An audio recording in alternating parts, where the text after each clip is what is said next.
Bunnicula.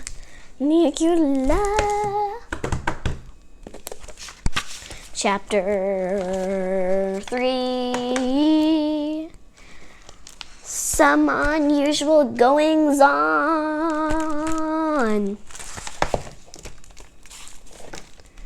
The next few days passed uneventfully.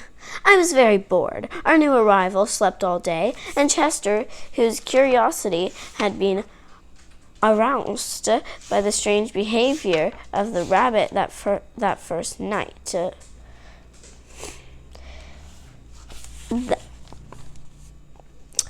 had decided to stay awake every night to observe him. Therefore, he too spent most of his days sleeping. So I had no one to talk to. The evenings weren't much better. Toby and Pete, who used to play with me as soon as they got home from school, now ran immediately to that silly rabbit's cage to play with him. Or at least they tried to. Bunnicula did not make the most energetic playmate. It took him quite a while to wake up each night, and then, when he did awaken, he didn't do much except hop around the living room. He didn't play catch, he didn't fetch, he didn't roll over and get his tummy rubbed. I couldn't understand why they played with him at all. I expect it was because he was new and different, but I was confident they would soon tire of him and come back to trusty old Harold. Finally, on the morning of the fourth day, I caught Chester bleary-eyed over the water dish. He grumbled at me in a most unpleasant manner. You know, Chester, you were never exactly charming in the morning, but lately you've become downright grumpy. Chester growled in response. What are you doing this for anyways? What are you looking for? He's just a cute little bunny. Cute little bunny? Chester was amazed at my character analysis. That's what you think? He's a danger to this household and everyone in it. Oh, Chester, I said with an indulgent smile. I think your reading has gone to your head. It's just because I do read that I know what I'm talking about. Well, what are you talking about? I still don't understand. I'm not sure yet, but I know there's something funny about this rabbit. That's why I have to keep alert. But look at you. You're exhausted. You sleep all the time. How can you call that alert? I'm awake when it's important. He sleeps all day, so I sleep all day. So just what have you seen since that first night that makes you so uneasy? Well, said Chester, at this point Chester started to bathe his tail, which is a cat's way of changing a subject he finds uncomfortable. He then stumbled sleepily into the living room. So I asked again, following him, what have you seen? Nothing, he snapped, and proceeded to curl up on his chair and go to sleep. After a moment, he opened one eye, but that doesn't mean there's nothing to see. For the next few mornings, it was the same routine.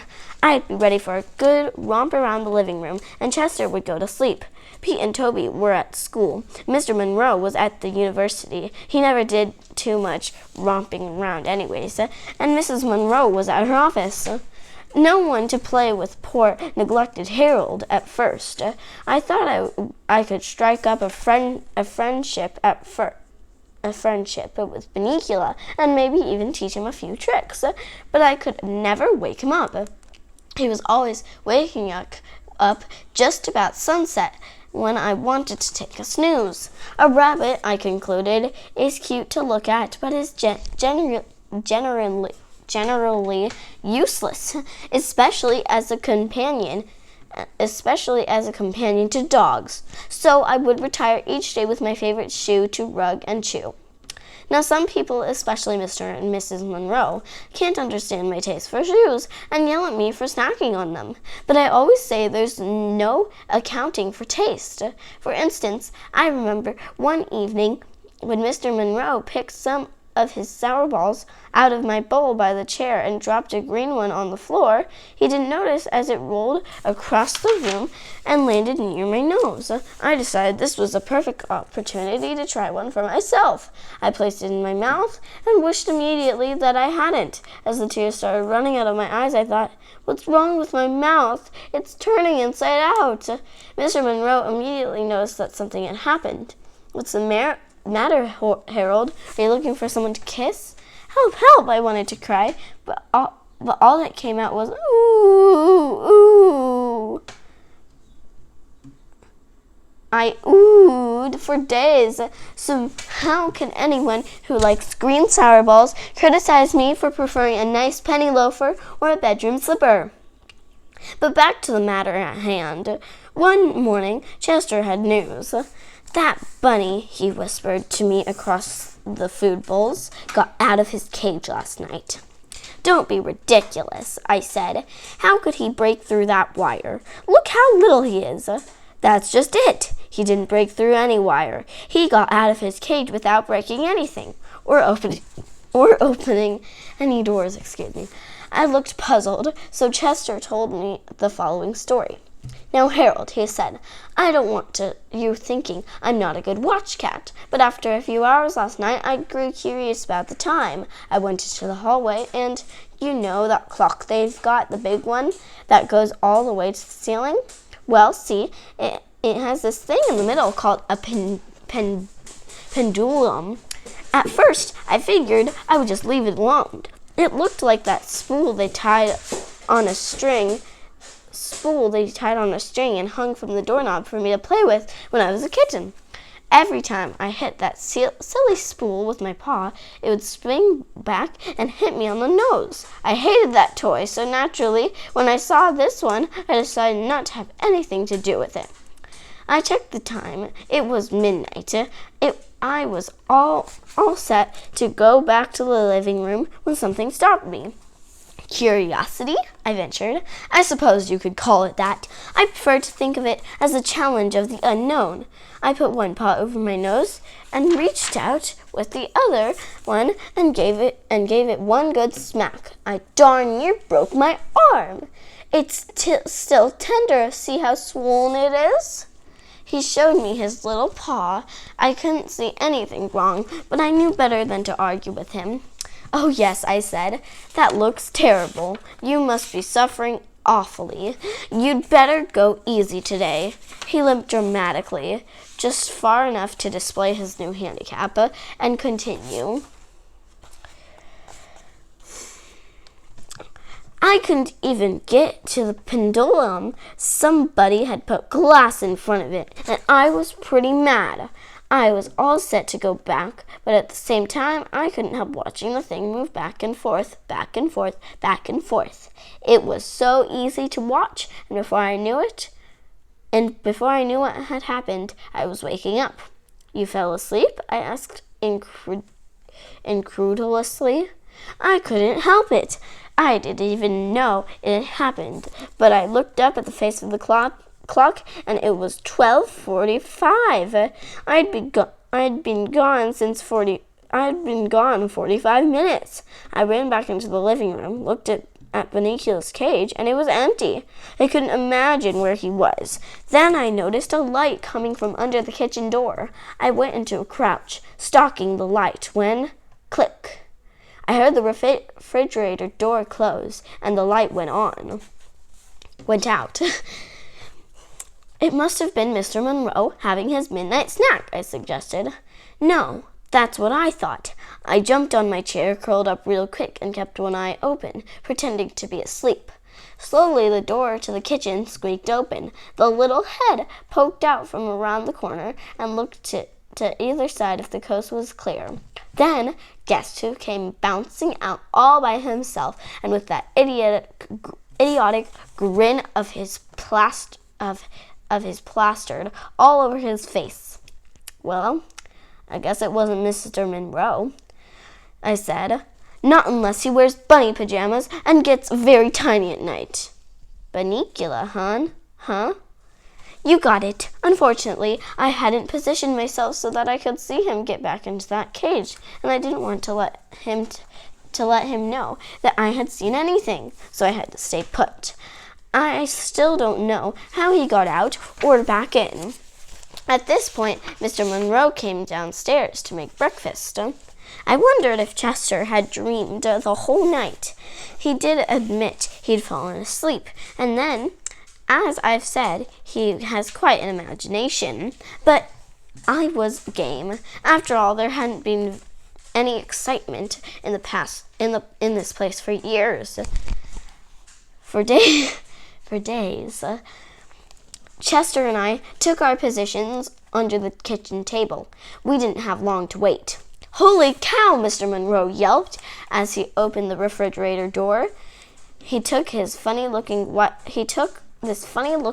thing out of the fridge and held it at arm's length.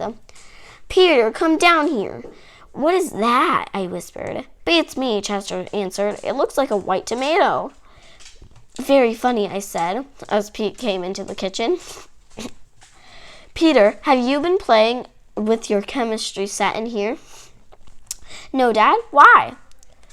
"I thought this might be one of your experiments. Do you know what it is?" "Gee, Dad, it looks like a white tomato." Just then, Mrs. Monroe and Toby came in the door. "What's all the fuss about?" Mrs. Monroe asked. "We were just trying to figure out what this is." Toby pulled it out so he could get a better look. "Well," he said, "it looks to me like a white tomato." Mr. Monroe took a good long look. "You know," he said to his wife, "it really does look like a white tomato." "There's one way to find out," said Mrs. Monroe, who always was the practical one. "Let's cut it open and see what's inside." Everybody gathered around the table. I jumped up on a chair, and in all my excitement, no one noticed that I had my paws on the table, which under normal circumstances was discouraged, so to say the least. Chester wasn't so lucky. "Chester, get off the table," Mrs. Monroe said. Chester jumped onto Toby's shoulders, where he stayed to view the proceedings. Mrs. Monroe took her sharpest knife and cut cleanly through the thing. It fell into two halves. "It's a tomato, all right," said Mrs. Monroe. "Here are the seeds." "But it's all white," Toby observed. "And look," said Pete, "it's dry." "So it is," Mr. Monroe said as he picked up one of the halves. "There's no juice at all. Well, Anne, what do you think?" "It's gone bad, I guess, though I've never heard of a tomato turning white before." "Come on," she said, clearing the table. "Let's throw it out and have breakfast. And Harold, get your paws off the table." "Rats." Chester jumped down from Toby's shoulders and motioned for me to come in to follow him into the living room. "This had better be important," I said. "They're cooking bacon." "A white tomato. Very significant," Chester murmured. "So it's a white tomato," I said, edging my way back to the kitchen door. "What does that have to do with Bunnicula?" "I can tell you one thing," Chester said. "I got a good look at the tomato. There were very suspicious marks on the skin." "So?" "I believe there are teeth marks." "So?" "So tonight I'm going to reread a book I read last year." "How fascinating," I said, as the aroma of frying bacon wafted across my nostrils. "And what book might that be?" "The Mark of the Vampire." "What?" I stopped dead in my tracks. "Meet me tonight after the others have gone to sleep. You'd better take a nap today so you can stay awake." Chester closed his eyes. I shifted my look to Bunnicula, who seemed to be asleep in his cage. A tiny smile sat upon his lips. A happy dream, I wondered, or something else. My reverie was broken by the sound of crunching bacon. I was in the kitchen in a flash. That was Bunnicula, Chapter 3. Bye.